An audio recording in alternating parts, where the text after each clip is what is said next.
January 2025 marks the launch of the Light Up the Dream initiative. It is a joint effort by Generative CAD Services Limited and Flashforge. The initiative aims to use 3D printing to improve teaching quality and enhance students' engagement in learning across Nigeria.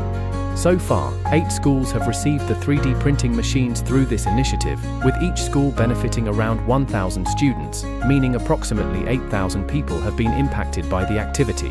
To achieve this, the initiative has provided Nigerian schools with efficient 3D printers, specifically Flashforge's Adventurer 5M and 5M Pro models. And today we are also in another state, Imo State, to continue Light Up the Dream initiative, a 3D printer donation, which is in partnership with Generative CAD Services and Flashforge.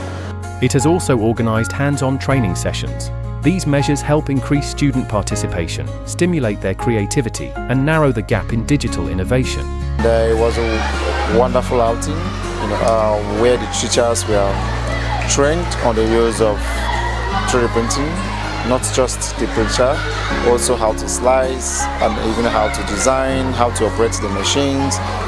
As the project entered its second phase, it expanded successfully to Abia, Imo, Enugu and Lagos states. From July 3rd to 23rd, 2025, a key development took place. Public school teachers gained access to this advanced 3D printing technology. I had to understanding how the printing works, how to use a 3D printer for educations, and how the operational aspects, how to really play with the printer to be almost like a hobby. This is not merely about distributing tools. It is about enabling teachers to explore innovative teaching methods in classrooms.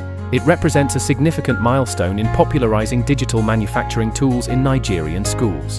For Flashforge, this is more than a project.